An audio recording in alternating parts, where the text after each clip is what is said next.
very interesting guest for you today, uh, Unlearning Economics, who is, who you might well know from his YouTube channel. He's an academic economist who, for some reason, decided to make a YouTube channel, and it has become one of my favorite YouTube channels in it. It's quite a short while because he started recently. And you might not know, but you happen to be like the first left-leaning economist that I've had on my show. People assume that I'm a libertarian because I've had so many libertarian economists on my show, but it's just a coincidence. I've tried to have left-leaning economists on, but for some reason it hasn't worked out. So, well, it's great to have you here.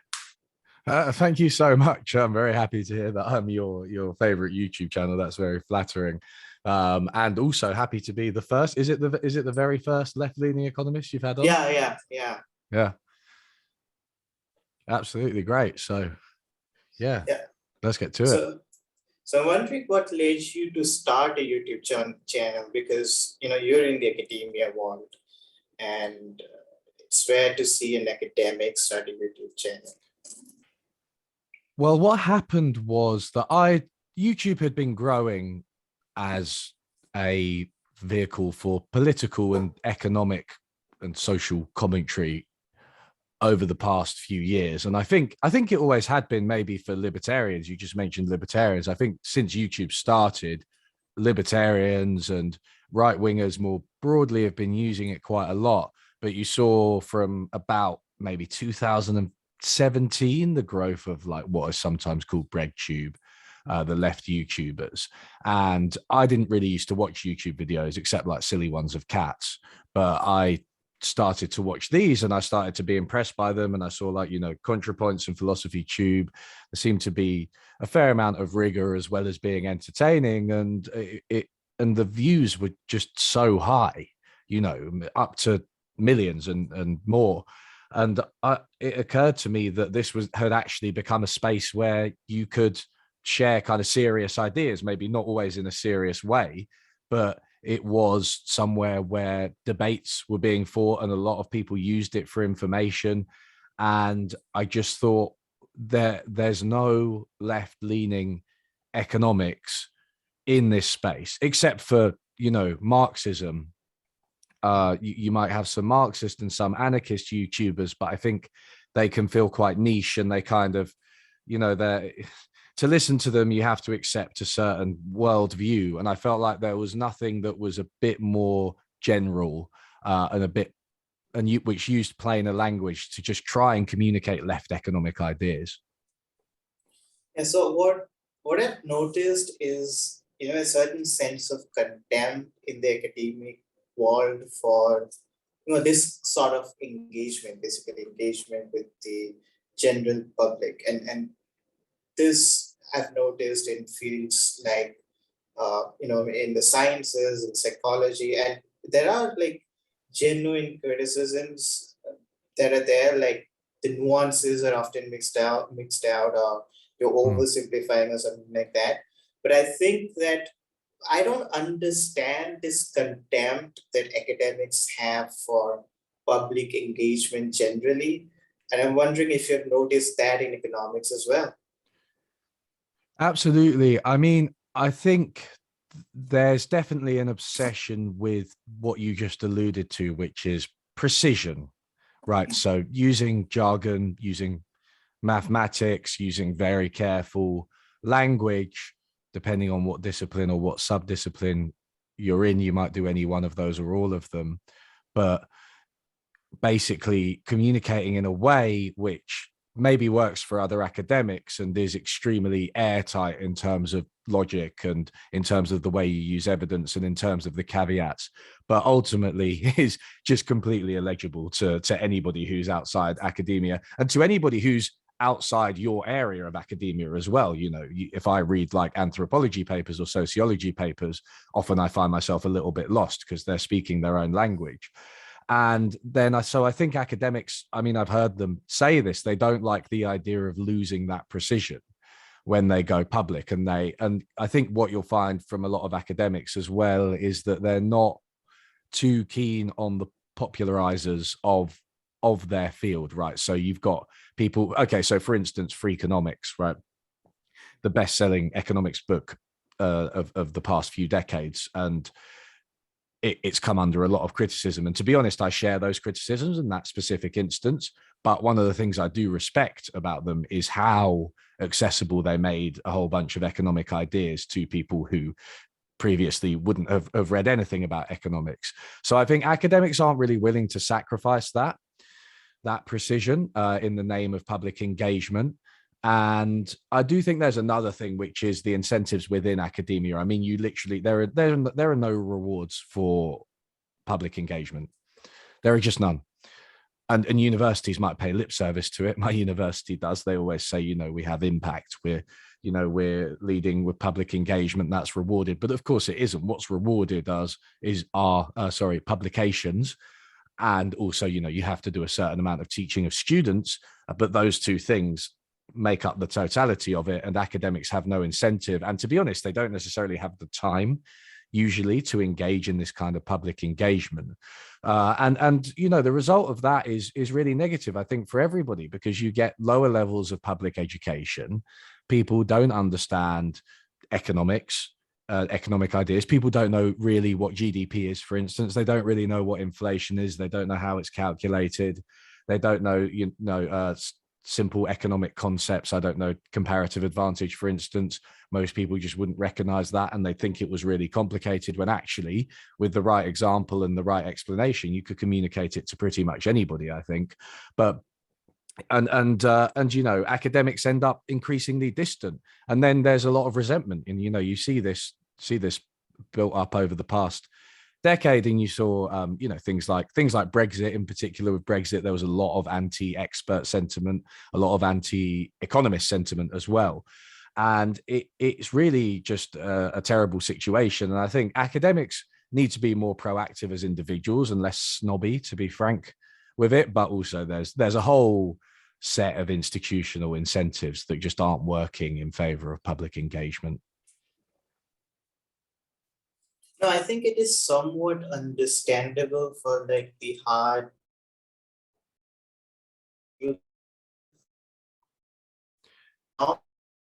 Anwesh, I'm sorry. I think you've cut out for me. Can you hear me? I can hear you now. Yeah, I didn't hear any of that question. Right. Sorry. So I was saying that. Okay. So I was saying that, you know, like in the hard sciences, there is a sort of clear division. So it's sort of understandable, but in fields like economics, where you're doing social science, where you have policy prescriptions, where you want people to subscribe to your policy prescription because you think the world will be a better place that way, then in that context, I think it is even more necessary to communicate your ideas to the larger public, because it is only when the larger public believes in your ideas that you will be able to, you know, implement those policy prescriptions. It always shocks me when economists believe that they can literally recommend policies in an apolitical way. And you know, you've got to think, which groups are being affected? People are being affected by this policy that you're proposing. Is it democratic? You know, you have the consent of the governed.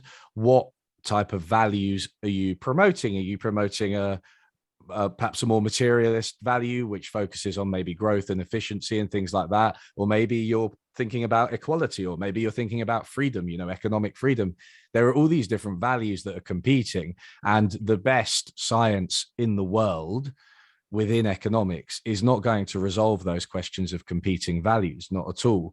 So yeah, absolutely. Natural scientists, I mean, even natural science is political too, but you can understand why they'd say, look, you know, I'm running a lab experiment.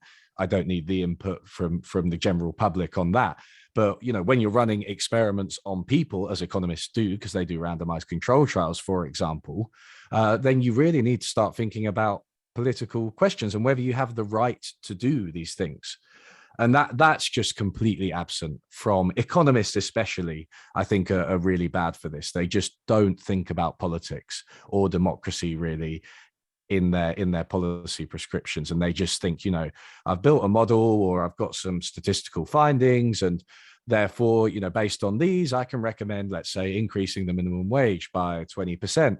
And they're not necessarily thinking about, who's going to be affected by that decision, and whether people want that, and so on.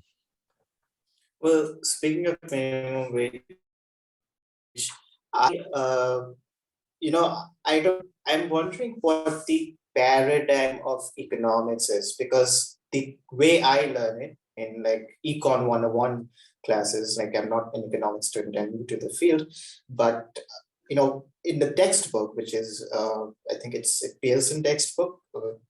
So there is like pages upon pages talking about why minimum wage is unfair, why it's ineffective and inefficient. And, they say, in the textbook, they have this cloud section, so where they, mention descenders and things like that. Speaking about, the Carden-Kruger study, which is like in the cloud section, and then they mention 5 economists who criticized the study. So they say that, this study was different because it measures differences between regional economy and it's not valid, and the rest of it, which is to say that the implication there is that the minimum wage study in mainstream economics, almost every economist agrees that minimum wage causes these problems and that it's not a good policy. But there are these heterodox field outside who nobody cares for, who have done this kind of study. So I'm wondering, like, is that the state of mainstream economics really, or is this a case of like, just this textbook or something? I think that mainstream economics, as far as I'm concerned, I mean, it's a difficult thing to make a broad statement about an entire field. I can speak to my own experience. And my own experience was generally that most economists that I've met would not subscribe to the classic standard demand and supply model of the minimum wage, as in the minimum wage always and everywhere causes unemployment. They would say that it's much more nuanced than that. And actually, it seems that modern empirical findings show that it doesn't increase unemployment at all the levels that we've seen so far, certainly in the US and some European countries where the most of the studies are done. But at the same time, you do have this issue where a lot of the textbooks haven't really caught up.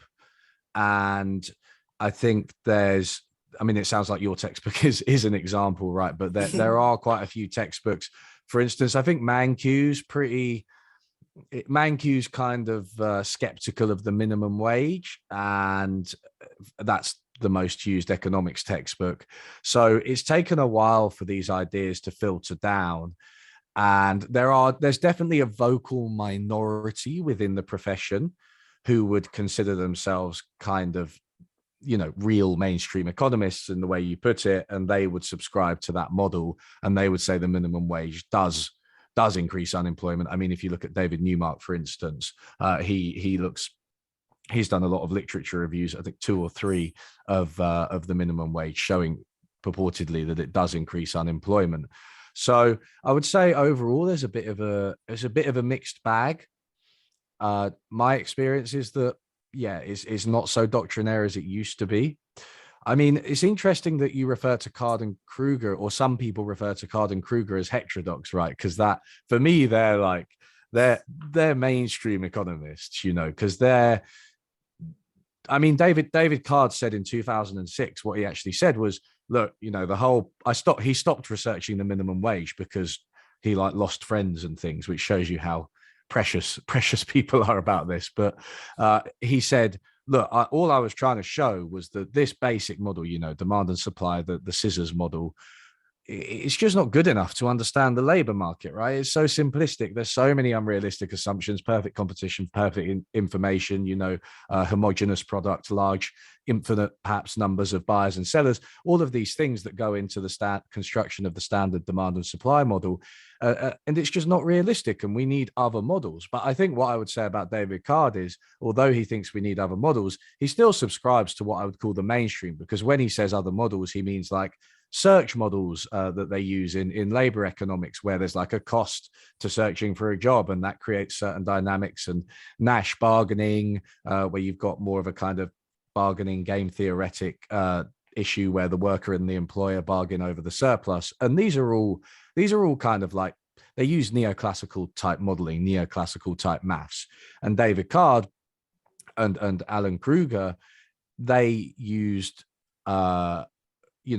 econometric statistical research, which I regard as something that's very mainstream.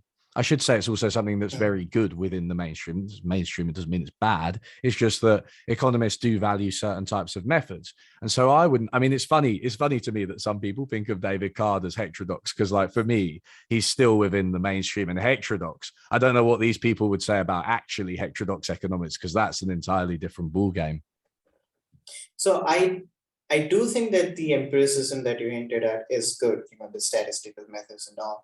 But I also think that the insularity of economics, which you've talked about, is at least in partly due to its reliance on sort of completely empirical model, because it wants to be, I think, more scientific, which perhaps leads it to regard other forms of social sciences perhaps beneath the field, because it aspires to a sort of complete empiricism, even though it is in fact a social science. So other fields are considered to be not empirical enough. Do you think that could be one of the reasons? Absolutely. I think the idea that statistics are the ultimate scientific standard is really wrong-headed. I mean, a while ago, I did like a thread on Twitter, and I don't know if you saw it, but it was just this long compilation of different papers, essentially, all of which took a stab at how empirical economics is done from slightly different directions.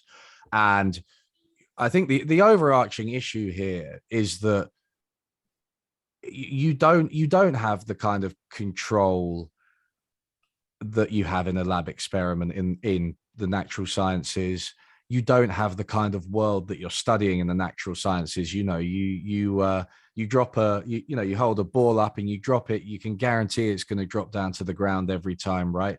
But with a person, you put them in a situation, there's not necessarily any type of guarantee that they'll behave the same way. Maybe on a different day they'll behave differently. Can be affected by their mood.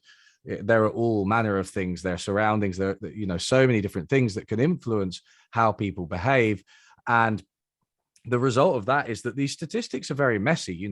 A lot of them, the actual statistics themselves, aren't necessarily where we'd want them to be in terms of what they're measuring. I mean, if you've ever designed a survey, that you can really, really get some strange answers if you word things incorrectly, or you do them in the wrong order, you don't administer the survey correctly, and you measuring things like income can be really difficult. And that's one of the more straightforward ideas in economics. And there was this really interesting paper in, I think it was the Journal of Applied Economics, where they took a research question. Now, I think it was the effect of school leaving laws on childhood pregnancy. And I think the reason they took this question is that it's not a big political question. Child pregnancy, you can imagine some conservatives getting a bit irate about that, but that's not in the news. People aren't divided over that issue. School leaving laws, I don't think it was a real partisan issue. And so, not like the minimum wage, for example. And so researchers would have minimal biases going into this. And they got a whole bunch of different researchers to approach the same question using the same data set. Does it have an impact? And what they found was, I think there were maybe 10 to 15 different teams of researchers, and what they found was that the answer varied. It was on average positive, as in I think extending the increasing the age that you leave school tended to reduce childhood pregnancies. Sorry, I've got my signs a bit mixed up there. But anyway, that was the average finding. But there was findings in the other direction too, right? And there were a whole range of them in terms of magnitude. Some were high, some were low, some were statistically insignificant. And it's just because of all these little decisions that researchers make and they don't think they're making. And so, to be honest, this idea that you're doing something akin to natural science with these statistics, I think is completely wrongheaded. And I mean, the other thing you touched on was the attitude, right? So the attitude that this engenders, using numbers, using evidence, using complex mathematics, all of these things, I think they do lead to a sense of institutional arrogance within the discipline. And I think it's really unfortunate. And you can find some of the worst examples, at the very top. You can find people who are saying, economics is a science. There's only one way to do economics, the right way and the wrong way. You can find, ridiculous statements from top economists about how their approach is superior. Absolutely. But I think what's actually more concerning, because it's easy to see those, they're quite visible. What's more concerning is the attitude that remains among economists who would probably, if you asked them, they wouldn't think that they were arrogant. They wouldn't think that they have a belief in their own methods. But when you present them with something, for example, qualitative research, right? The idea of like going out and interviewing people and speaking to them and finding out about the world that way, they'll be very dismissive of it. It's because it's not representative and it doesn't use numbers and you can't test hypotheses in the same scientific way. But I just think this results from, first, a complete overestimation of the efficacy of your own methods, right? And not realizing that if you give the same researchers the same question, you're going to get a load of different answers, for example. And also a complete undervaluing, and let's be honest, something of an ignorance of other methods and what they can have to offer. Because I mean that the few economists that have engaged in qualitative research universally say, oh, this was amazing. I learned so much about the world. I had so many research ideas. I went to a factory and I looked at what the workers were doing and how the shop floor was organized. And I looked at the technology they were using, and it made me realize that actually people don't use technology in the way that economists think we use them. So maybe we need to rethink this, and I can do a whole study about it, right? And so there's so much to be learned from going out and observing the world and speaking to people. And it's not all about like high level mathematics and econometrics. And I wish that I could persuade economists of this, but I don't know. They don't seem to agree with me. I think that this is not just limited to mainstream libertarian sort of economists, but this is also the case with left-leaning economists. I heard Thomas Piketty in interviews. He was asked about Marx, and he said, I don't care about Marx because, he only talks about philosophy and theory, and I only care about empiricism. So, that's that kind of attitude. And I think this is what like McCloskey sought, McCloskey's critic, which is essentially that this is not just in the realm of like particular kind of economics. This reigns in the field as well. So I think that economists think, and the reaction to McCloskey's critique was, first, a lot of economists accepted that her critique of statistical significant, that stuff was right. But then, and the rhetoric economics was right, but then they saw it as a problem. So their point was that, okay, this happens within economics, but this should not happen. Instead, we should move away to a more sort of Samuelson, sort of approach. And I asked McCloskey about it, Professor McCloskey, and she said that she was very dismissive of the suggestion because she said we should try to humanize economics. So the use of rhetoric in economics is not a bad thing. It should be used because economics should be more humanized, and it should be communicated well to the larger public. Absolutely. I think, there are a few things to say there. I mean, something a senior economist once told me actually is that there is a lot of rhetoric in economics. And the funny thing is that if you read a paper, it's probably about 30 to 40% of it is about, doing the statistics, writing the model, solving the maths, blah, blah, blah, the meat of it. But most of it is actually about how it's packaged and about rhetoric and selling it to your audience. And if you've ever been to an economics seminar, you know that some people are just much more effective at doing that, right? And some people could get, the research that I do, the substance of it, and package it into a paper that did much better. So there is a lot of rhetoric in economics already. And I think that a lot of economists are in denial about that. I mean, and it's not a left-right issue either, right? I mean, Deirdre McCloskey's book, I haven't read it, I confess, but it's a defense of the bourgeois, right? So, and it's a much more historical text, which places a lot of emphasis on methods that we just discussed that are often denigrated by economists.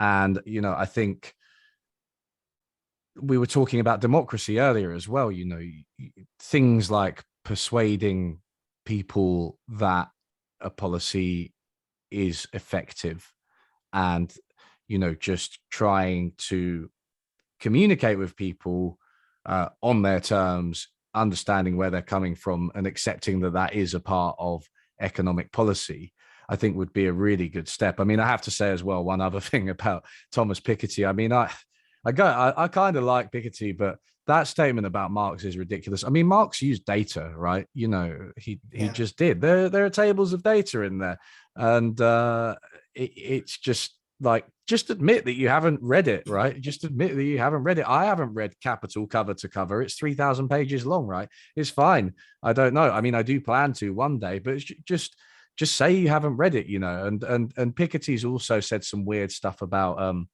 Joan Robinson, I think, as well. It's just they're just very dismissive of anything that falls outside the bounds of like what they consider acceptable, and then they'll just make some silly half-baked comment like, "Oh, that's just that's just philosophy, that's just theory, that's not empirical," and it's deeply problematic, and it's very unscientific as well, I think, because you're not paying attention to perspectives that you could learn a lot from, which makes the discipline much more insular and makes it much more stagnant, right?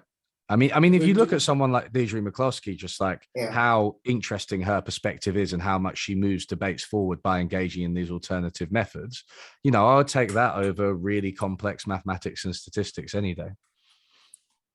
Do you think, would you classify Piketty as a sort of heterodox economist?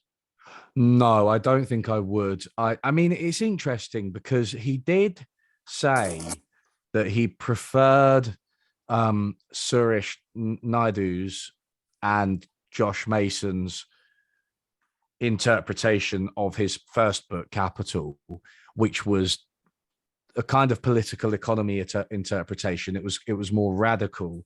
And it was basically the idea that the returns to capital depend on bargaining power, and they depend on like political power.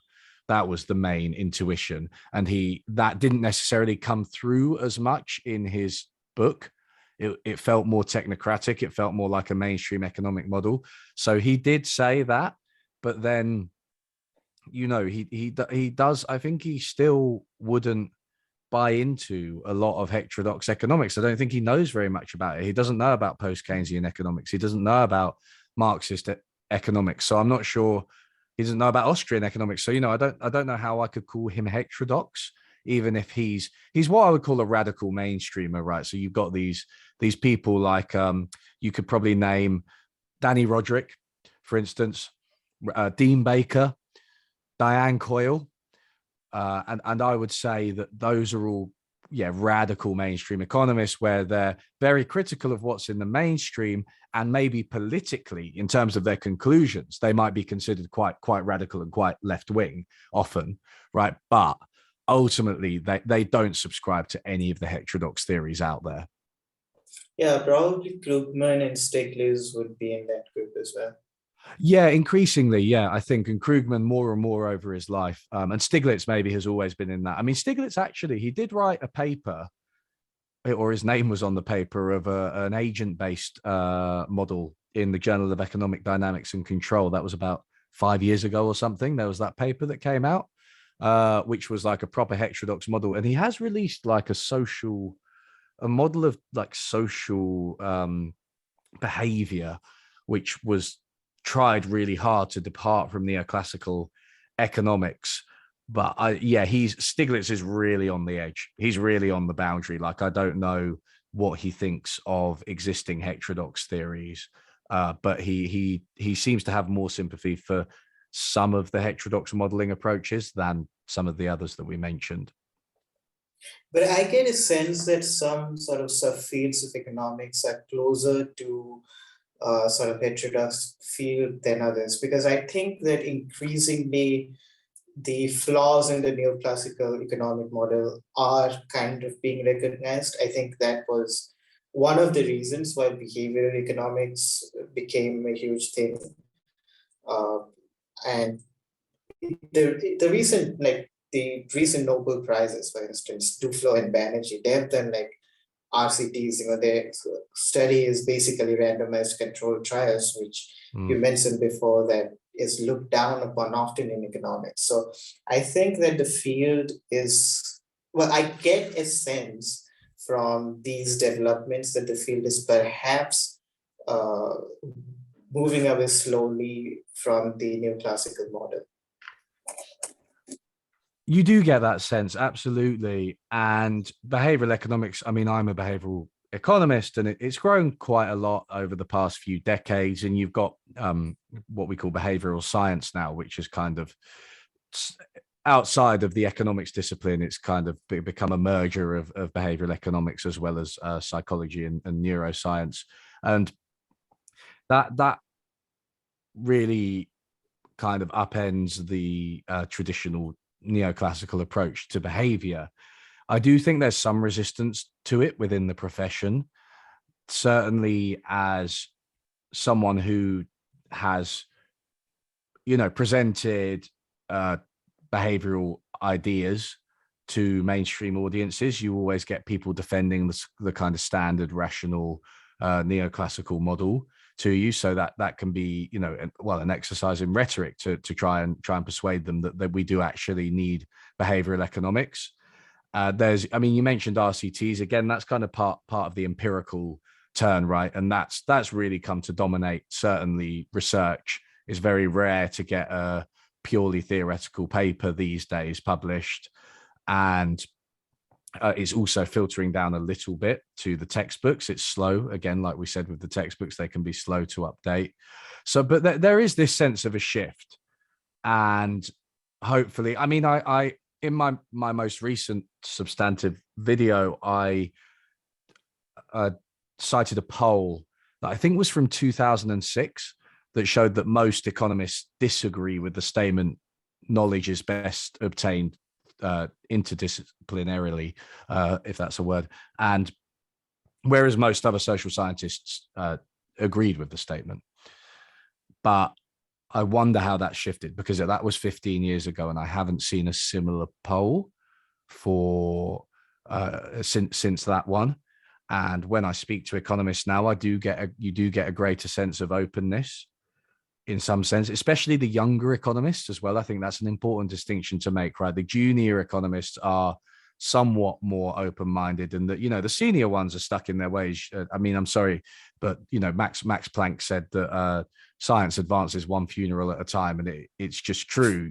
They aren't going to change their minds, and I have no intention of trying to persuade them. They're too old, and they don't they can't think outside the ways that they've been trained. But the junior economists, certainly there's some shift and there's some hope for persuading them, and I try to keep at them and keep trying to have a dialogue with them, because it's easy to tar all economists with the same brush, I think, and that's not necessarily the case. Yeah. Well, I think, well, development economics is something that I think is applies different models than the mainstream economics, because people like Amartya Sen, these figures don't, they have a different sort of approach to economics than other standard economists. So I think that they're kind of on the edge, which makes me feel like there are some subfields of economics which are closer, which have sort of moved away from the neoclassical model, and then there are other subfields of economics which are still stuck there.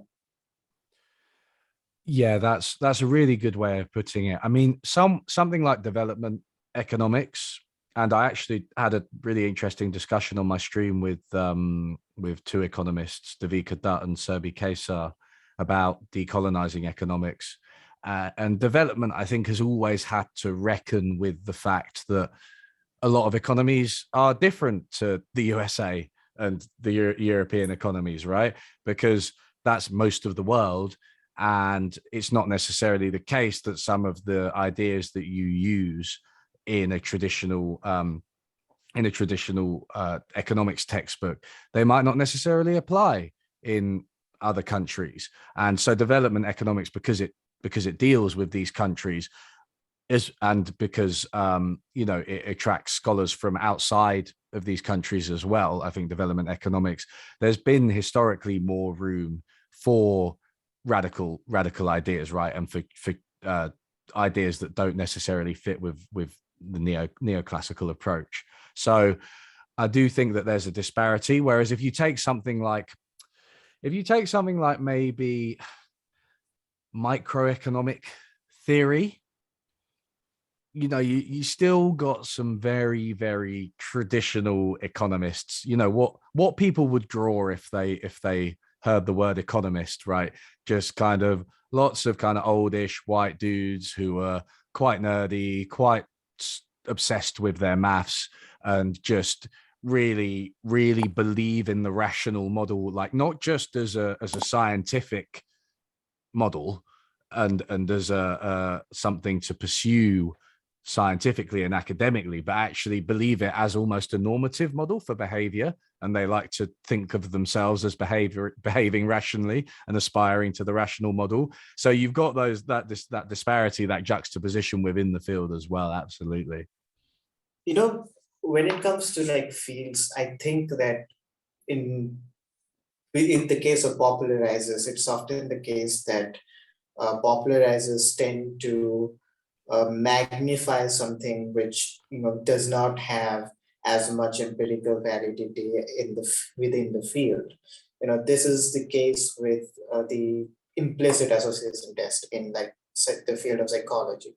So like this test is used by the so-called diversity inclusivity training and things like that.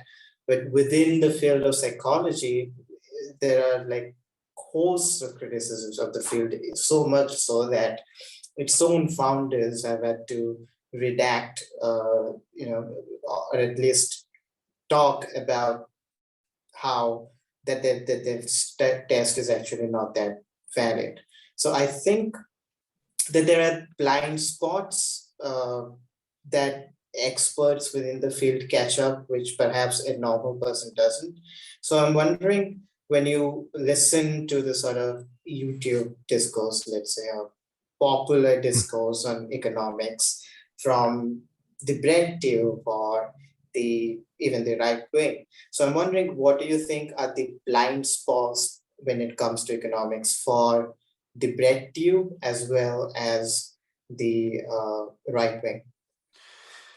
I think for BreadTube, I mean, economics is a blind spot. There just isn't very much of it. I think one of the things that bothered me early on when I was thinking about starting my YouTube channel was I noticed that, generally speaking, what you'd get if you watched a BreadTube video that touched on economics, and again, I stress there aren't actually that many of them, but the ones that did, you'd get this kind of critique of capitalism, or perhaps an existing capitalist institution, maybe privatization or the housing market or something.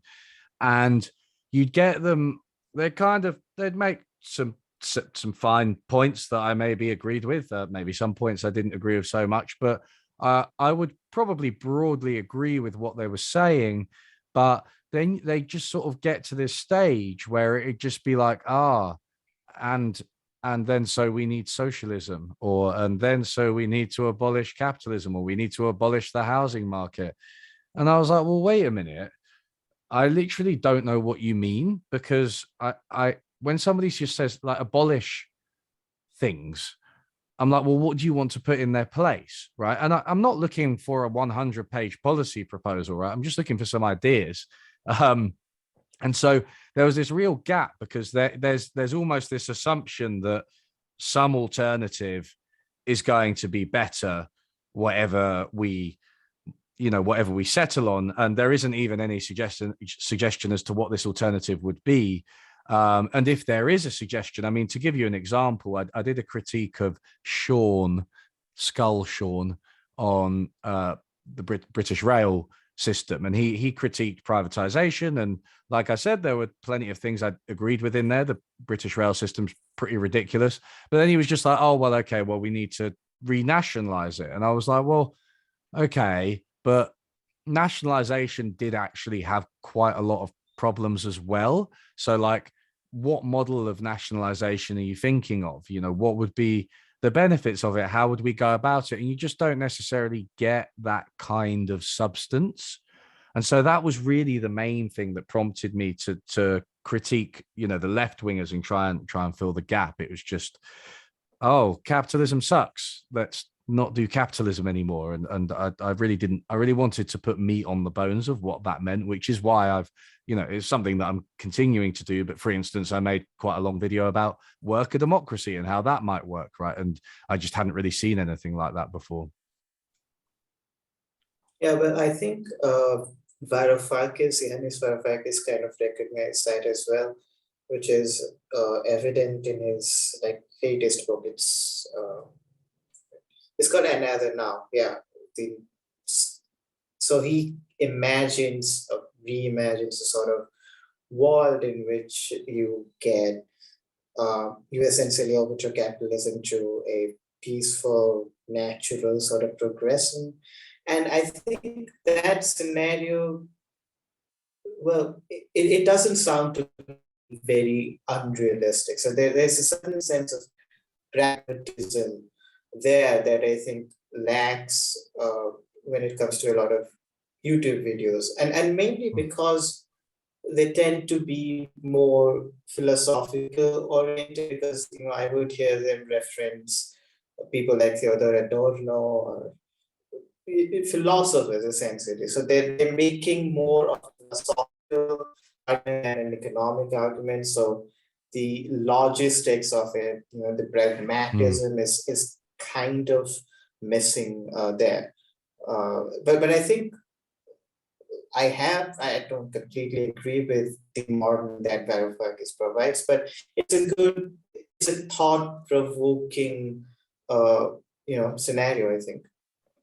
Absolutely. I've sorry, you cut out a little bit there, but I think I got the gist of it. Like, Another Now is an interesting book, and there's some ideas in there that I really do agree with. And I think it's nice for socialists to put a little bit of meat on the bones of their ideas, because sometimes people just don't know. People who might be sympathetic as well. I mean, there's bad faith criticisms about socialism, but some people who might be sympathetic, they're just like, well, I don't really know what you want, right? Like, you keep saying abolish capitalism. It's like, I don't know what that means. And then so Varoufakis says, well, I'll tell you what that means. It means, everybody's got a bank account with the central bank, and they get a UBI. It means that you've got worker democracy. It means financial markets are severely curtailed, and all of these things. And I think that was really a really worthwhile exercise. So yeah, I just and I think one of the things that leftists fail to do. And I will say one thing, which is that I think this is more of a Western leftist problem. It may be an issue of perspective, because a lot of indigenous scholars or scholars from outside the global north, they have experience of alternatives to capitalism, right? They have long histories where they've had institutional setups, organizations, ways of organizing society that have been non-capitalist, and which to some extent may still exist today, kind of alongside capitalism. It's not like the world is just capitalist and that's that. There's a lot of different types of social organization around the world. And so I think indigenous scholars and people like that can be very good at depicting these alternatives and being able to see them, whereas maybe Western leftists, obviously because we've grown up in such highly capitalist, ultra capitalist societies, aren't so good at envisioning these alternatives. But there are still examples even within Western societies. There are things like co-ops, for instance, which showcase alternative ways of organizing production and of organizing firms. And these things are absolutely there. We just need to promote them. And I think politically as well, they can be persuasive. I think a lot of people who maybe wouldn't like socialism in abstract, if you say to them, oh, well, okay, what about, for example, the Preston model, the town Preston in the UK, where they basically said, okay, we're not going to rely on multinationals for our jobs anymore. We're going to invest in public services, and we're going to promote, worker democracy, and we're going to have citizens assemblies where people vote, and we're going to use local suppliers and all of these different policies. If you say that to most people, where even if they're right wing, they'll just be like, oh, right, yeah, well, that makes sense, right? Actually, doing things for the immediate community instead of relying on multinationals. So there's a bit of an open goal there, I think. And I don't think leftists help themselves with, talking loads about abstract theoretical ideas and, I don't know, getting really angry on social media and stuff. I just think there's so much we can do to promote left economic ideas that are going to improve people's lives in the short term and the long term.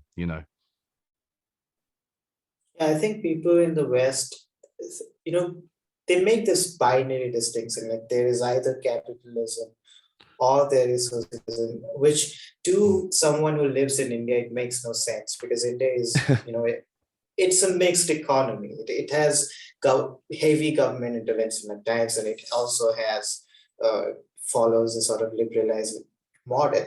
So it makes no sense. So for someone like David Friedman, for instance, he would say that India is a socialist country. It's not exactly a socialist country.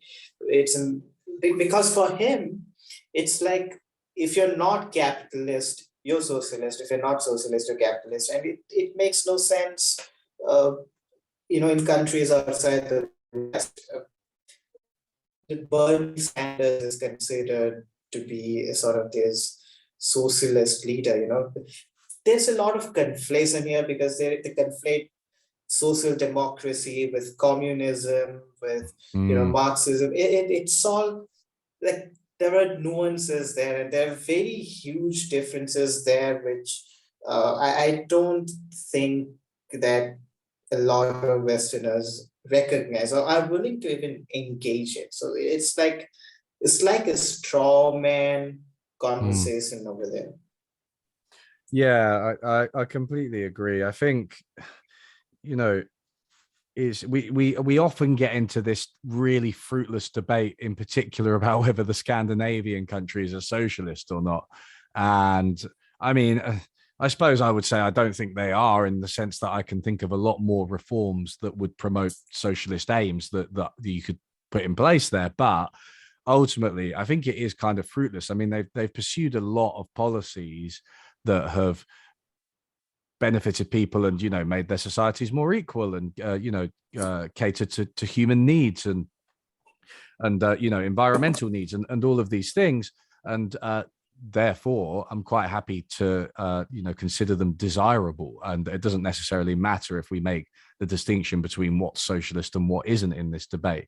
So yeah, I completely agree with you. You did actually ask me one thing which I didn't mention, because we were talking about left wingers. You asked me what people on the right miss about economics, so I could just come back and answer that now. Yeah. So yeah, I think one thing about right wingers I've found, and we mentioned the minimum wage earlier,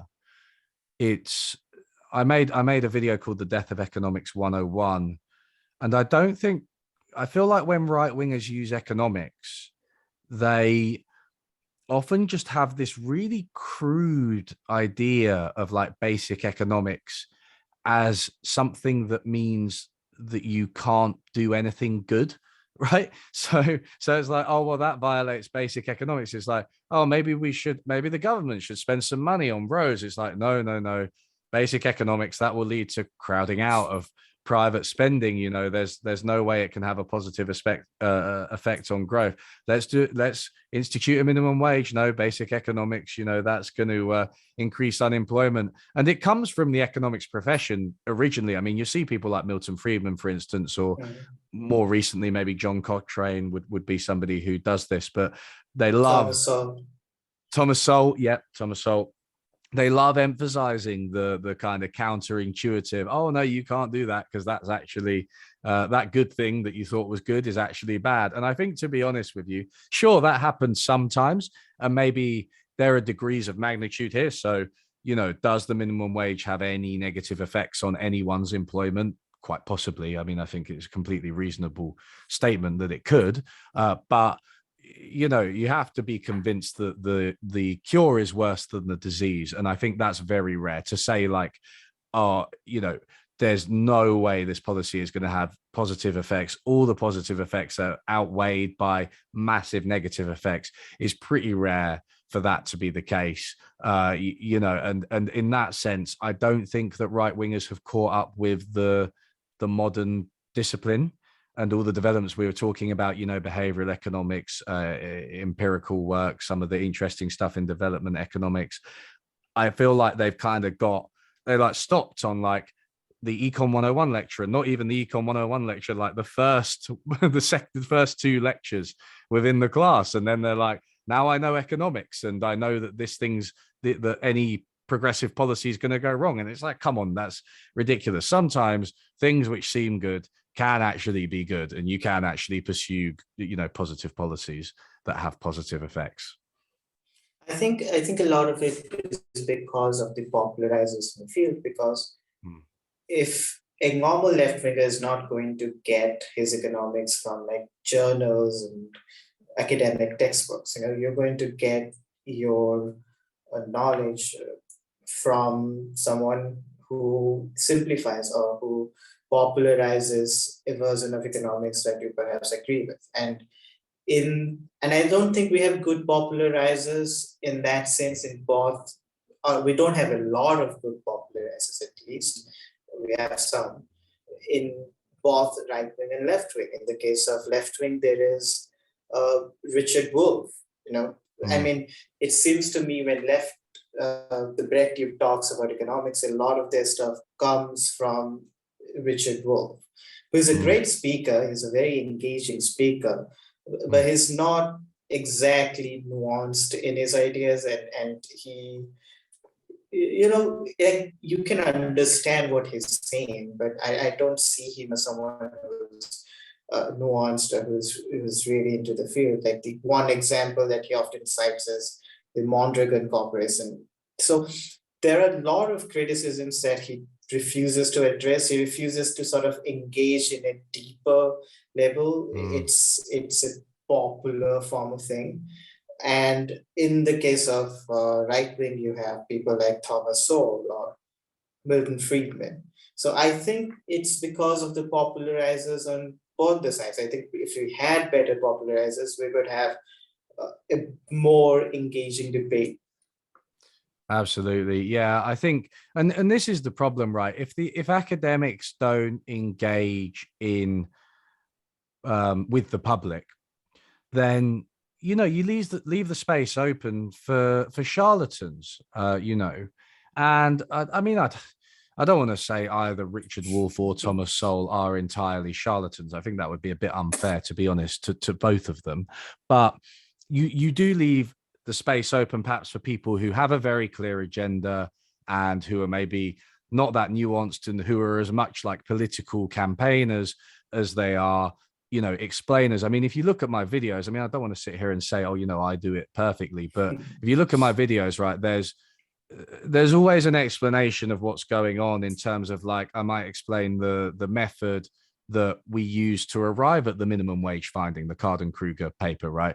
I'll explain the method, I'll explain the model, I'll explain how the two relate. And then, so the idea is, well, okay, even if you disagree with me, then at least maybe you learned a little bit about like how this stuff works and the ins and outs of it. And it's more transparent, right? It's like giving people a look into what goes on in academia. Instead of just saying, worker democracy is really great, look at the Mondragon Corporation, which just isn't any real type of deep analysis at all. And, I say I have been disappointed with Richard Wolff, as effective as he is in rhetoric, I suppose, getting his point across, and he's quite charismatic. And he says some interesting things. His book on worker democracy isn't a bad introduction to the idea, but does he know? Does he know about the literature on worker democracy? Because there's like 50 papers out there looking at the effects it has on outcomes like, I don't know, wages for workers, right? There's all these papers out there, and I never see him cite any of them. And something kind of similar goes for Thomas Sowell. You're sort of like I said, trapped in this early Econ 101 phase, and you're like, mate, have you looked at like anything in the past 30 years that adds, either contradicts or maybe at least adds a bit of nuance to what you're saying? I mean, I don't think worker democracy is a cure-all, and I don't think that the standard demand supply model of the labor market is a very good model. Those are both pretty, what I would say, reasonable statements, because there's no one policy that's going to work and there's no one model that's going to work.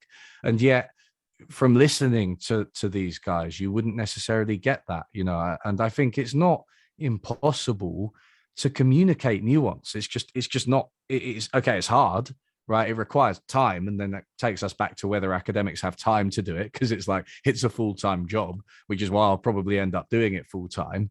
But, you need to do it clearly, fully, and transparently, and explain how you got to your conclusions. I mean, this is one of the reasons that people like YouTube, right? And they like streamers, right? Because it takes you through the argument, it takes you through the reasoning, and you get from A to B and B to C and C to D, blah, blah, blah. And people are like, oh, right, okay, I actually understand what's going on now. Whereas you don't just want to be coming in and saying, this is the answer, I found the answer, and, not going into depth on how you arrived there. Well, you've often referenced, or at least teased, that you're going to make a video on Thomas Sowell. I think you did that in your video on Steven Pinker. Your time will come. So because I do think it's necessary, because I don't see a lot of videos, at least, engaged with Thomas Sowell. And I also think it's a bit tedious. Look, my thoughts on Thomas Sowell is basically that he is, well known for his popular books, right? But the problem is that his popular books have not been engaged as well in the sort of popular sphere, even though his name comes up every now and then. And I think that he's a very tedious writer. I read Intellectuals in Society, and I found it has very little to do with the subject, actually. I mean, he barely talks about intellectuals, unlike someone like Roger Scruton, who's a conservative philosopher. But his book on intellectuals, fools, frauds, and firebrands, he basically discusses in detail what are the ideas of the intellectuals and why he disagrees with them. It's a very good, I find it to be a good book.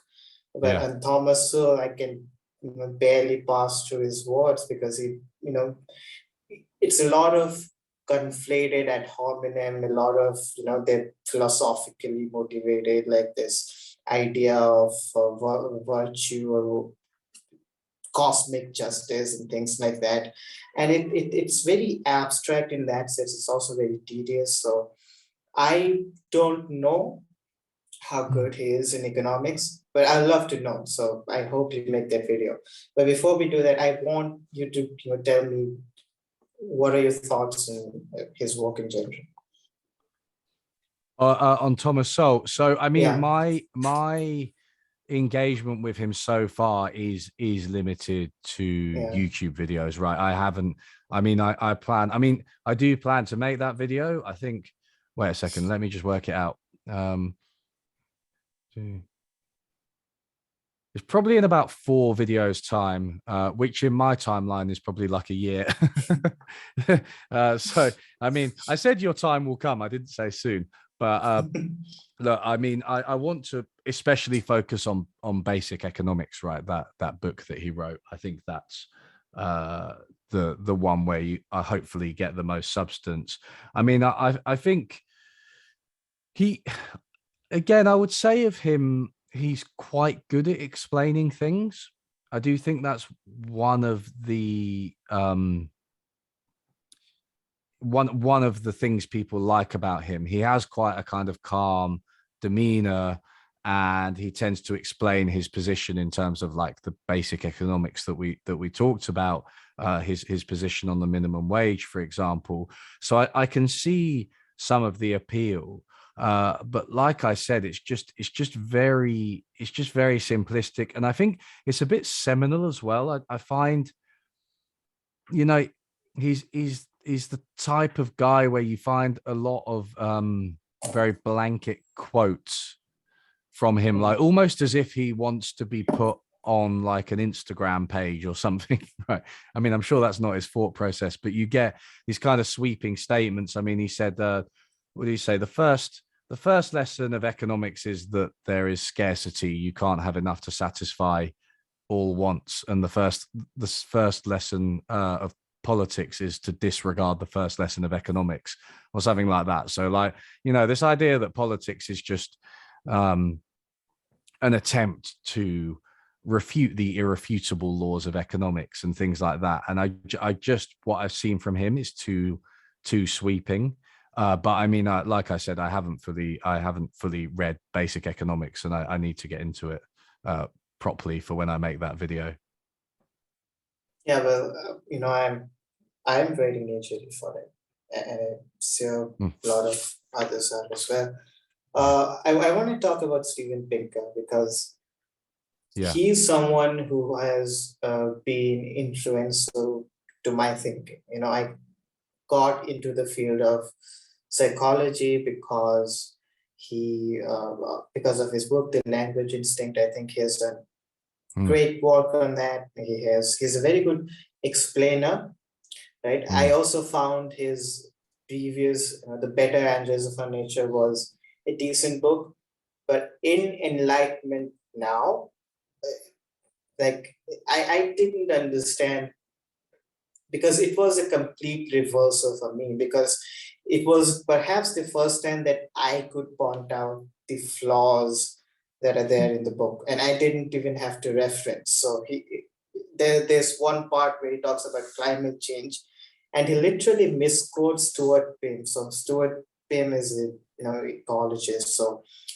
he was saying that the extinction rate for birds has declined to 75%. And Pinker writes in his book that the extinction rate Pinker quotes him as saying that the extinction rates of all animals have declined to 75%. This is not something that you miss, because this is explicit in the article. So the sense that I got from a lot of these statements, and then there's another one where he talks about, where he goes to a conference, and he says that there was this sociologist who made this meaningless statement, and he quotes that statement. And on the back end note, he said that these were not the exact words, but these come close. This is taken from this paper. And what he does is basically takes one sentence from that paper, another sentence from the next page, and combines them so that they actually look meaningless when in fact they're not. In fact, they're arguing for a particular point of view. And it's just seemed disingenuous to me because for the first time I got a sense that he's not a good faith critic. He's a bad faith critic. Did you get that sense when you were going through his book? Yeah, I mean, I think I've seen a lot about these kind of misquotes and this misrepresentation of the literature and of individuals, of the data, and I think it's quite frustrating. It seemed like he just, you can feasibly write a book about how things are getting better in a lot of ways. In fact, Hans Rosling did, because he wrote Factfulness. And I think Factfulness is a pretty good book, to be honest with you. There's things like the decline in poverty, and, there's things like some of the advances that we've made in conservation, for instance. There's things like, I don't know, airline deaths. It's just a small one, but these things do show that as a society, we are able to overcome problems, right, as a world. But then to do what Pinker basically did, which was insist that everything is actually getting better, right? And he felt the need to spin. And I mean, you mentioned the environment, right, to talk about extinction rates. And I think, CO2 emissions globally are they're just going up year after year, right? They just are.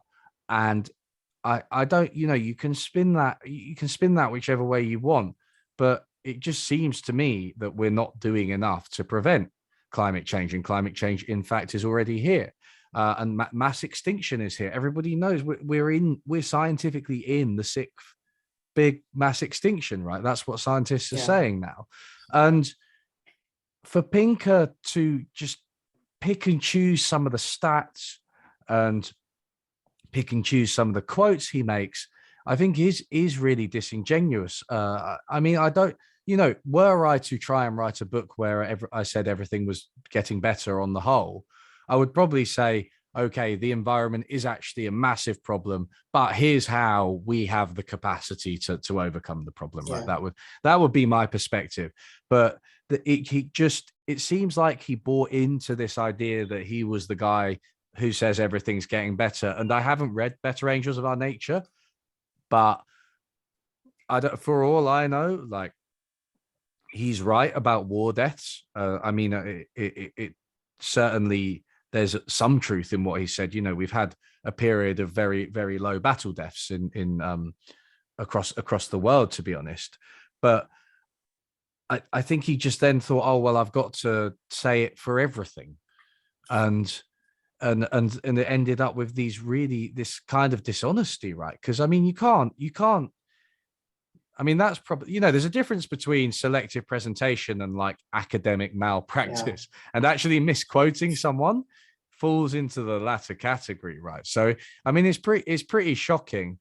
It seems like a lot of people have complained from different angles. I mean, there was an article in, I think, Salon about an artificial intelligence researcher complaining that Pinker had misrepresented them as well. I think that was the subject it was on. And it seemed to have happened quite a few times. And there's, he talks about social media as well, Pinker, and mental health. And it's like, just acknowledge that like he pretends it has no link to mental health, social media use. And it's like, come on, man. Like, we know it does.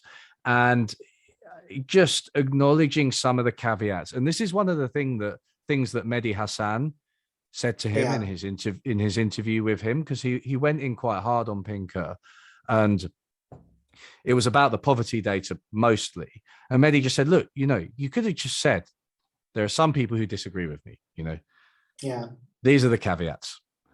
But he chose not to. He chose to just paint everybody who disagrees with him as like not following the data and, lying or, stupid. Or social justice warriors, postmodern neo-Marxists, all of that kind of thing.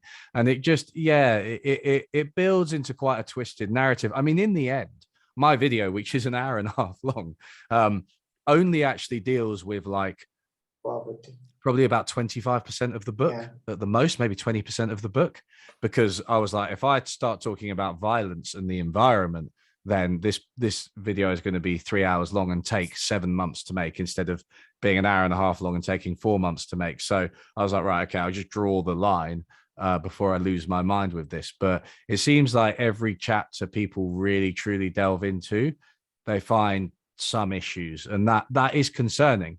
And it's a shame, because I read The Language Instinct when I was younger as well, and I quite enjoyed it. And certainly he seems like somebody who has interesting things to say, or maybe had interesting things to say at one point. Yeah. I think in a lot of these instances, he has the data with him. Like you cannot claim that he's actually ignorant of the social media and happiness statistics, for instance, because he's clearly knows Jonathan Haidt and Jan Twenge, who has done research for this. He has cited their work, so there's no way that he does not know that version of the argument. He just chooses to either ignore it or like dismiss it in a very superficial manner. Yeah, absolutely. He yeah, and it was elements of his style started to bother me quite a lot in that book, because he is very dismissive, and he has all these little jabs. I mean, I think Nathan Robinson of Current Affairs. Yeah, he sort of collected all of the silly little, quite childish quotes from Steven Pinker about the left or whatever, and just this style of argumentation where you're creating a straw man, right? And you're using it to try and make yourself seem like you're more sophisticated than your opponents, when in fact it seems that if anyone is doing the misrepresenting, it is in fact Steven Pinker. But on his point in poverty, do you think it's actually is it possible to make the claim that the world is getting more poor and less poor with the data that we have? Because the problem, as I see it, is that we simply do not have enough data. We have the poverty measures from like 1981 from World Bank, and before that we had maybe the Madison Index, and they measure very different things. So it's not, and they don't even cover all of the countries in the world. So do you think it's really possible to make such a claim at all? So to make the claim that the world is getting worse in terms of poverty, is it possible to make that claim?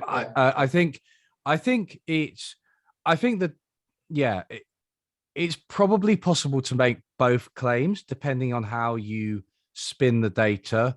So, for example, if you use absolute numbers like Jason Hickel does, and maybe if you say let's exclude China, and maybe if you say let's have a higher poverty line than $1.90 a day, let's have like $7.40 or something like that, or any combination of those, you will tend to get an increasing trend. Whether those are the right choices, I'm not sure. I think the higher poverty line, maybe. I do think $1.90 is too low.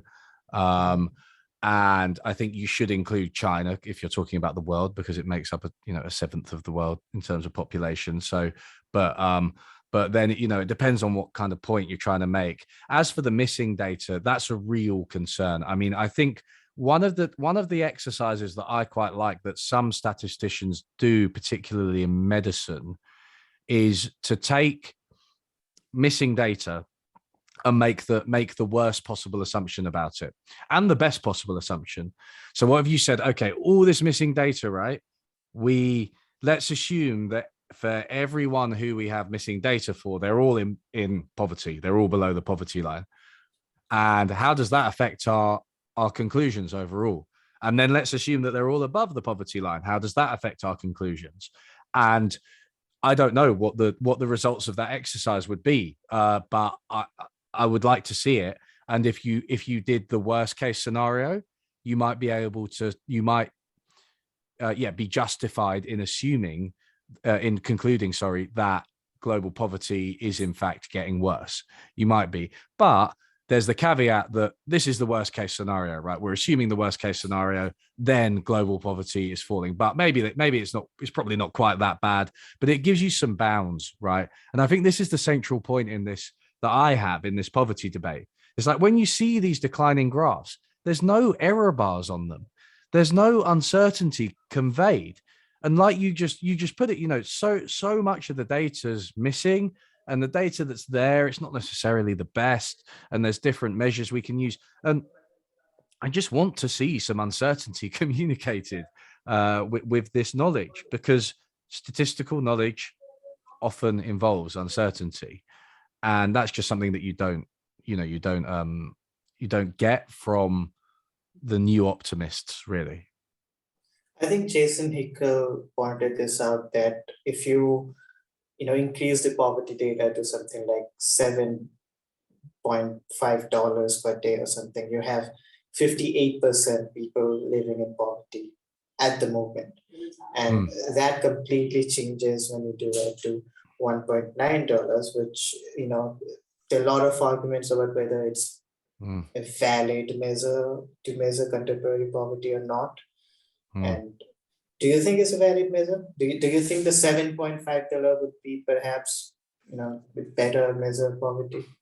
Yeah, I feel like we haven't got a good poverty line yet, to be honest with you. And it's quite possible that it would be country specific if we did. I mean, if you look at some of the work of like Robert Allen, who's an economic historian who does quite very detailed, meticulous data, and he's is it Robert Allen? Sorry, actually, I might be getting mixed up. I think it is he's the chief economist of the World Bank. I've forgotten his name now, sorry. But anyway, there are researchers who have looked at poverty lines which have like within country considerations, so they're like relative poverty lines, on the grounds that a lot of poverty does kind of depend on the society that you're in, and your access to resources will depend on your relative income in a lot of cases.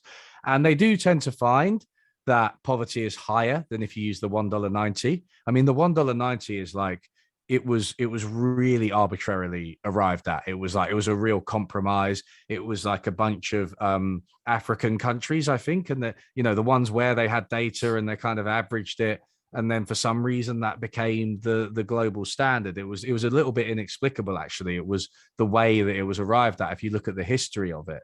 And so these types of poverty lines are better. They give you a higher level of poverty. You do still get the decline, but as you pointed out, as Jason Hickel says, once you get up to a stage where you're saying poverty is at 50% of the global population or more, then it doesn't seem like there's room for triumphalism anymore, right? Like, you don't want to. You might say it's declined, but like what, from 60 to 50, right? It's not. It's okay. It's a decline, but is it really worth being triumphalist about it and celebrating like the end of poverty? Clearly not. So it does change the picture completely. And I think the bottom line is this: $7.40 a day still isn't that much. It's just not very much money at all. Is a really low amount of money.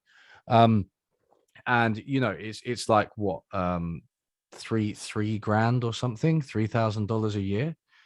You couldn't live on $3,000 a year in the UK or the US. You would be considered in poverty, right? And so we're talking about a situation where the vast majority of the globe live on amounts that are basically unimaginable to a lot of people in the West. And I just think that in that sense, there's so much room for improvement and for rewriting the rules of the global economic system, really, which is one area that I agree with Jason Hickel quite resoundingly on. But his claim is that well, we will solve these problems through globalization and capitalism by expanding globalization essentially, but it ignores the fact that globalization creates a lot of disruption. I mean, this was pointed out by Carl Polanyi in the 1940s. Like this, so like current disruption could be that, for instance, AI could replace jobs. There's that problem. There's the problem of disruption of local uh, businesses, which would become redundant with the growth of globalization. So there are a lot of problems, a lot of disruptions that globalization brings with itself, which does not mean that globalization is bad or something. It just means that we need to think about it more carefully, and we need to think about the problems that it causes, and still we formulate policies which ensures that those problems are minimized. Absolutely. I mean, I think another feature of these statistics, which is debatable, but it does seem that generally speaking, if you use measures that are derived from like market values, right, and GDP type measures, if you use those to estimate things like poverty, generally speaking, you're gonna underestimate the standard of living of people who are kind of outside the market system, right? So, traditional, we were talking about indigenous ways of organizing, the access to resources that people have, the access to, forests and fresh water and things that they have that they maybe don't pay for. It's fairly reasonable to say that conventional poverty statistics underestimate that, right? So then what they will do is they will overestimate the gain when you move to a market-based system, right? And also what you get is kind of an underestimation of perhaps the massive change in lifestyle, like you were saying, the social disruption, moving from an existence which, while certainly poor, may be more independent and autonomous than, for instance, working in a clothes factory, right?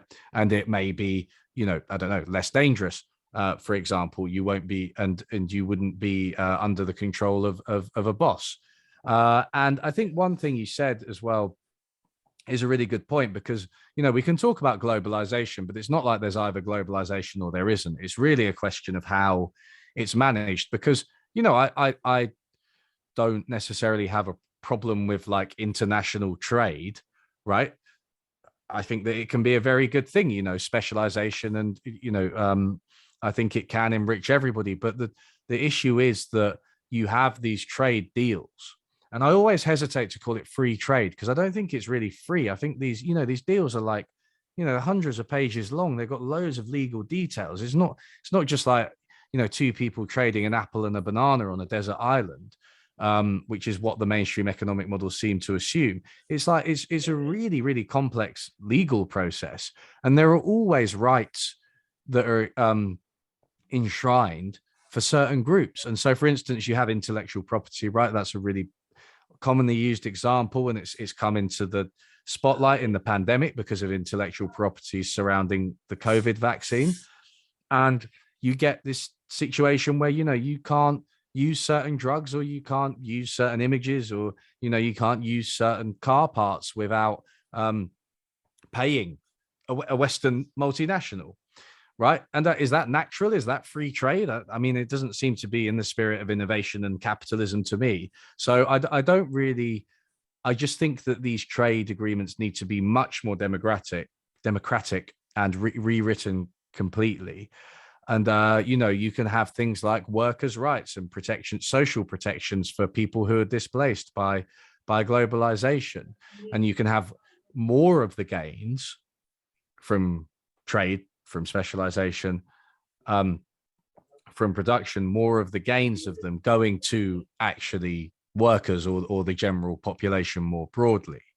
And then what you would see is just a much larger decline, and a much larger decline in poverty at any level, if you basically kind of allowed workers to have more of a share and populations to have more of a share in these trade deals, because right now they don't. I mean, there was that example where the corporations are now allowed to sue governments, right? If their bottom line's affected by an action of the government, they can take them to court and claim the money back. And it's like, is that natural? Is that like some kind of natural free trade? It's a deliberate political decision. So all of these things, I think, are, very political and changeable.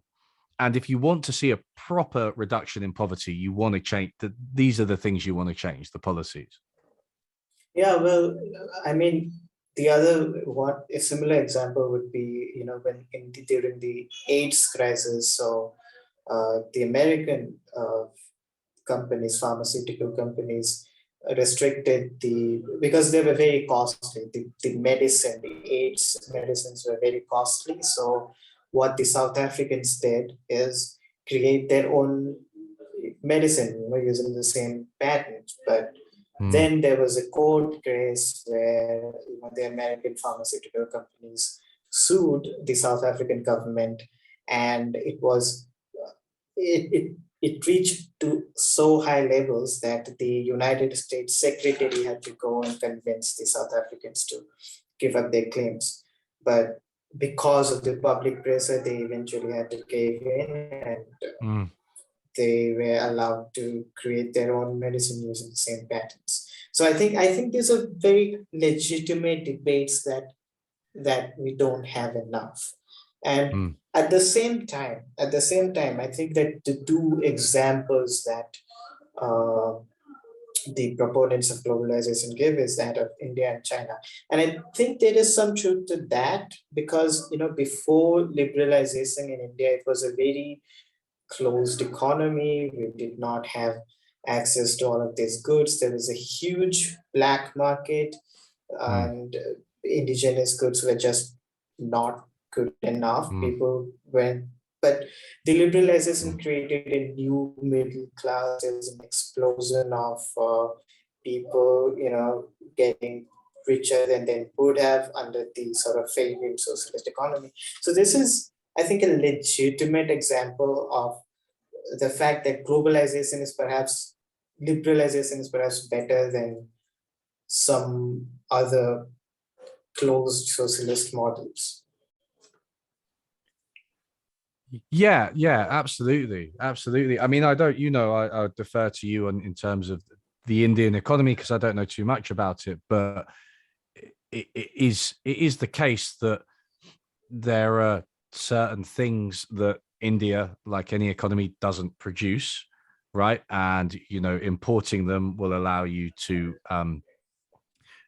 people, consumers to do things they couldn't previously do, producers to do things they couldn't previously do, and then allow for greater specialization, and also allowing you to sell to markets that weren't previously there. And then the industries that you do have can grow and benefit from economies of scale. And there's absolutely no reason that the surplus developed in that process cannot benefit everyone in theory, right? So yeah, absolutely. I'm pro trade, but I just don't like to say I'm pro free trade, because it has connotations that I don't really agree with, and I don't really think it's a very useful term anyway. The question of Walker democracy, do you have a model perhaps that you think you can point to, like, this is how I would like the society to be, a model that is perhaps efficient, which has been shown to work, or has there been no real experiment towards that sort of system? Are you talking in terms of political democracy, or are you just saying in general, sort of a whole vision? Yeah. I mean, I would say there's not anything that I would regard as completely realizing the principles of socialism as I see it. I think that there are bits and pieces. I mean, I know, for example, in Kurdistan, they actually have quite what you would probably consider quite like an anarchist setup, and they actually have communes which vote on decisions, and they're also very pro-feminist. And so, there are certain rules about how many women have to be in certain positions and things like that. And, it's a difficult case study, Kurdistan, because obviously it's a region that is, racked with a lot of war and a lot of instability. And so it's difficult to kind of know how that would look in a, more peaceful environment, perhaps in a more industrialized country as well. But that, there are examples of those types of systems working. There's also, plenty of examples of democratic workplaces, which I think work. And there's also plenty of examples of, more community-based organization working. I mentioned the Preston model about an hour ago. And, communities kind of coming together and creating institutions that help to, help people within the community. And there's also lots of examples. I mean, I mentioned Scandinavia earlier. There's lots of examples of like state level aggregate redistribution, provision of public services. And essentially, my vision is one where all of these things are experimented with at the local level and at the state level and are combined. But I wouldn't say that there is necessarily an example of it in history. I think it is always an experiment. And I think this is one of the things we have to be clear about with socialism. What exactly concretely are we doing? And can we pursue it in a way where if it maybe goes wrong, people don't suffer, to certainly they don't suffer unduly. And I suppose, there's always suffering, unfortunately, is the reality of politics. But like, can we really minimize the fallout if perhaps an experiment goes wrong, and make sure that it's worth doing the experiment based on the existing evidence we have? So in that sense, I am kind of incrementalist. In that I want to see policies put in place to advance, for instance, worker democracy and community wealth building. In another sense, I'm not incrementalist in the technocratic way. It's more that everything would have to be democratic and ground up.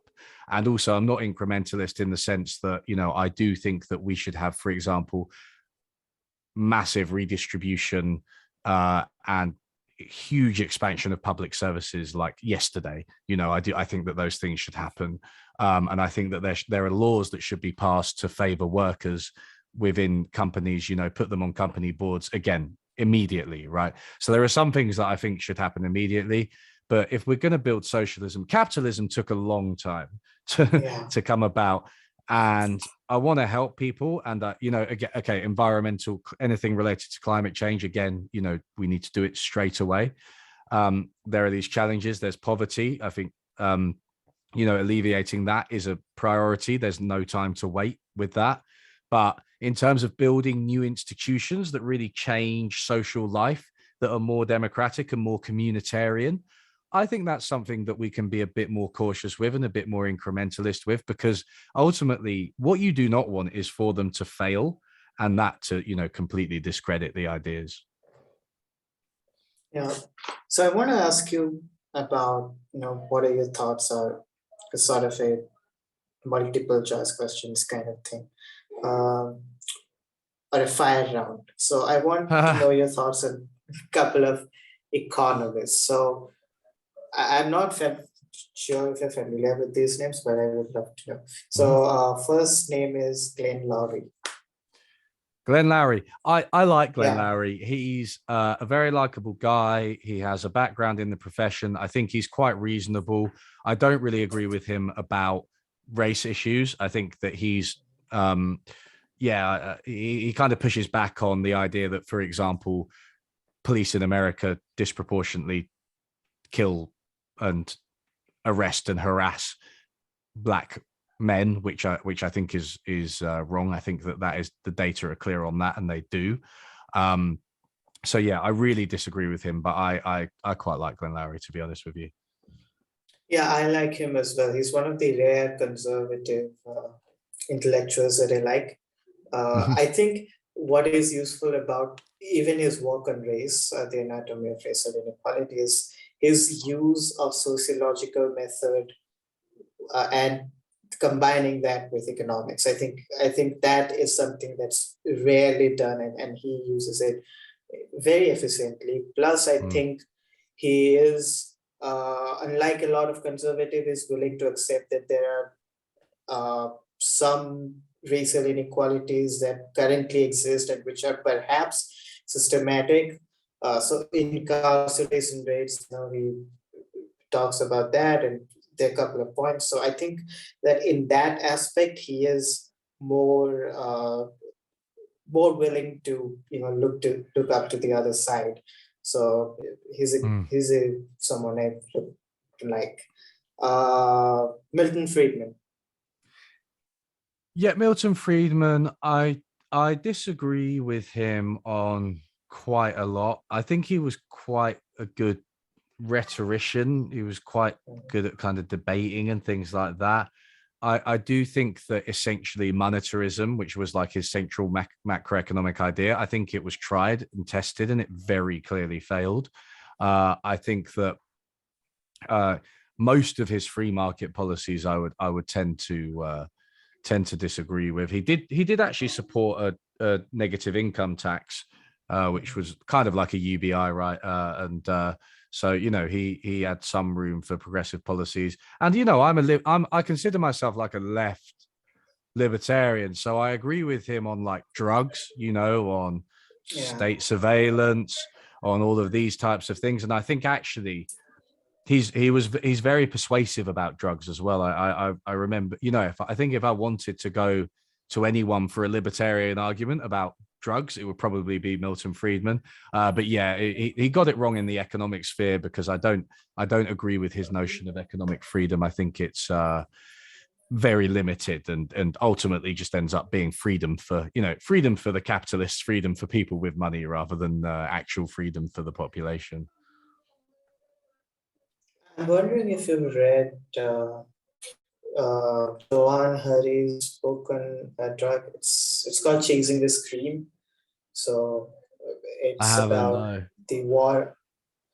So he essentially makes the argument that the war on drugs were essentially like a black code, specifically made to address, Mm, uh, black people. So it was mm, racist institutionally, and it's a very good book. He's a good writer, so I yeah. think you might want to check that out, perhaps. Yeah, Uh, yeah. No, that sounds really good. Friedrich Hayek. Hayek, yeah. So Hayek was an interesting guy. I think he's one of these where, I mean, you were talking about Glenn Lowry and sociology. Certainly, Hayek and a lot of the Austrians, I tend to agree with them methodologically. I think they have some interesting critiques of like mathematical economics. They tend to focus on history. Um, and I find the Hayekian analysis of the market as essentially an information processing system much more compelling than the more neoclassical core analysis of it as a kind of equilibrating system that where people optimize and things like that. So yeah, the market as a process and as a knowledge processing machine, I think is a really interesting set of ideas that Hayek was a key contributor towards. And I don't, again, he was an interesting guy, because I think his it's sometimes difficult to pin him down, or maybe he changed Yeah. over his life, but sometimes it seems like he kind of supported a welfare state. Um, and therefore, he was almost a kind of centrist, despite being very anti-socialist, was almost something of a centrist. And I know some Austrians consider him that way, because he had like, he said there should be various public services and things like that. And so, yeah, I feel like if I had a conversation with Hayek, I'd probably agree with him on quite a lot. But then fundamentally, he's definitely not a socialist. But then he was anti-central planning, and I'm anti-central planning as well. I disagree with central planning. So, I don't know. Would he ever agree with something like worker democracy? Because you can make a Hayekian argument for worker democracy. So maybe. Yeah, well, I think Hayek is a very interesting character because he is often labeled as libertarians. A lot of libertarians think that he was a libertarian, but I think the closest that he was would probably be a classical liberal, because in his most famous book, The Road to Serfdom, he clearly makes an argument for the social safety net and the usefulness of state, and this is not something that libertarians would ever support. So Hyde and in a way Adam Smith as well was much more considerate towards the plight of the poor than people give him credit for, because we see this libertarian divide as most libertarians today are sort of like Ayn Rand fanboys. So Amartya Sen. Yeah. Amartya Sen's great. I love his capabilities approach. I think really good writer as well, which is rare. Every time I read a paper by Sen, I think it's great. Yeah, he's one of my favorite economists, actually. Marx. Karl Marx. I think Marx was, from what I know, I think he was a really great philosopher. And his and sociologist and economist to a degree. His analysis of like the dynamics of capitalism and crisis and things like that, I think any analysis of capitalism is incomplete without considering those things. And also its effect on the population as well, social dislocation. He had a real eye to these things, whereas maybe a lot of other schools of economics maybe don't, even heterodox ones. And so he was really good on those terms. I don't buy his like labor theory of value model. I don't think it's a very good theory, to be honest with you. I don't like that entire debate. I think it's tedious and has got us nowhere. I think we all need to move on from it, and there are much easier ways to critique capitalism that don't necessarily rely on like the labor theory of value, which is so convoluted. I mean, I do plan to make a video about this because I just think it's way too prevalent on the left. But yeah, so Marx generally very good, but I don't really like the theory that he presented. I wonder if he was good economist, because I've heard, I forget who it was, but a famous economist said that he was just an obscure Ricardian who should have been forgotten. That his insights into economics were very good. Like I get the sociological insights and philosophical insights. Like, he is one of the founders of the field of sociology, but I simply don't know how accurate he was in the field of economics, or how influential he is today. So how would you rate him as an economist? Yeah, I mean, it's interesting. There was an interesting blog post by Branko Milanovic about this. I think I don't know, a few months ago. I think it was Marx's birthday, and he was saying he was one of these figures who almost could have just been extremely obscure, and then he was kind of resurrected a bit by Engels, but also by some of the revolutions that happened around that period, because it was the age of revolution. And I mean, as an economist, I don't know. He tried to flesh out the labor theory of value, right? Like Ricardo's, especially Ricardo's, maybe Smith's a bit, labor theory of value, and assume it and kind of use it to develop a critique of capitalism, which it was an economic model. It was one of the earlier economic models. I mean, and I don't think it's a very good one. So if you judge him on those terms, then maybe he wasn't such a great economist. On the other hand, I don't think many economic models are very good. So he's in good company, and a lot of company, in having a bad economic model. So yeah, I mean, I'd have to know a little bit more about him, to be honest, or his work, I should say, to properly come to a conclusion. But that's just my impression. So, what are your book recommendations for people who want to get into heterodox economics? So I would go with Economics: A User's Guide by Hajun Chang. I always recommend that book. I think it's a really good introduction. He writes quite accessibly. He's kind of funny, Hajun Chang, and he introduces you to various different schools of thought and different approaches, as well as some very kind of basic ideas about the economy that you should know. I think in terms of heterodox economics, I would probably go with there's Rethinking Economics, have like a pluralist reader, which is actually pretty short. It's less than 200 pages, and that has 9 chapters, each one of them on a different school of thought, which is really good. So you can get an introduction to like Austrian, post-Keynesian, Marxist, and ecological, and all the different schools of thought. So that's another one. And to be honest, in terms of heterodox economics, I mean, it really depends how much depth you want to go into. But Mark Lavoie has like the most in-depth introduction to post-Keynesian economics, which is like the school that I'd consider myself most aligned with, generally speaking. He Mark Lavoie has essentials of post-Keynesian economics, and I think if you want to get in depth and learn a lot about heterodox economics, then that's the place. Yeah, well, I have Hajun Chang's book in my list. It's the one on capitalism. I think it's called 21 Things I Yes. Didn't Tell You About Yeah. Capitalism. 23 Is things that a I good book? don't tell you about capitalism. Yeah, I like that. It's one of the first economics books I ever read, actually. I'd studied economics at A level before I read it, and I hadn't really read any books outside of my classes, and that was one of the first ones, and it opened my eyes a bit to like different ways of thinking about economics.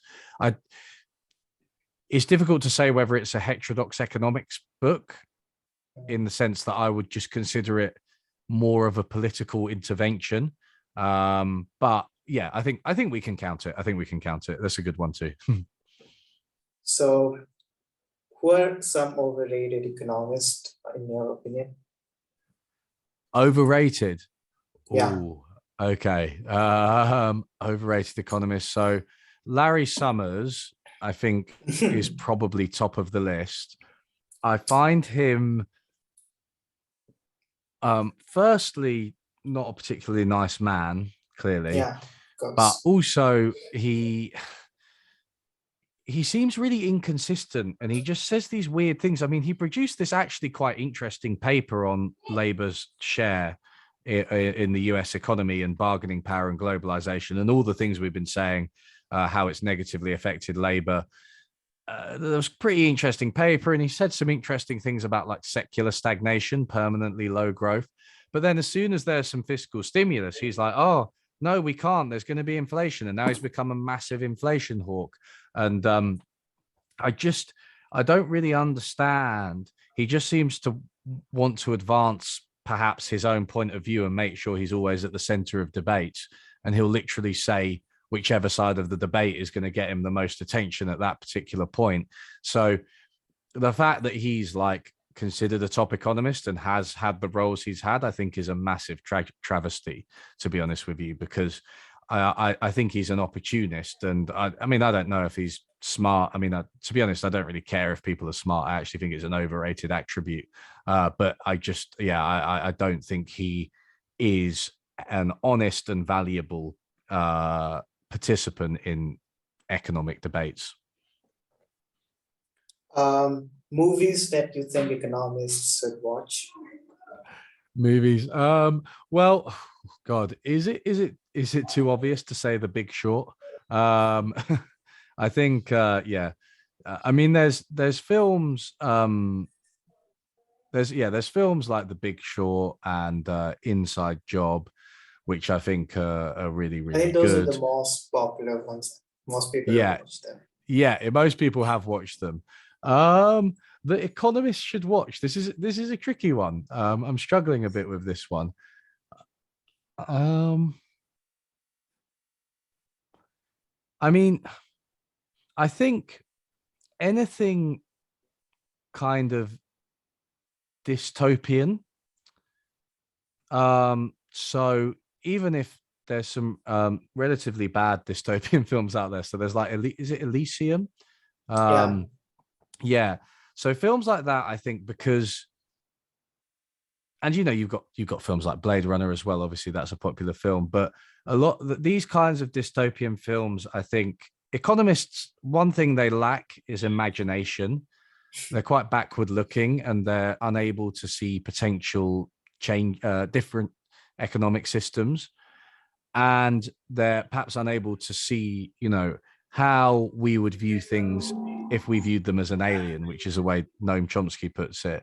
And I think with dystopian films, they do often cast a very critical light on like current society, right? That's the issue. That's the main point of them usually. And to see to kind of open your mind a bit to like broader critiques of capitalism and how we might be all ending up, living in a very polluted, bubble orbiting the Earth or something like that.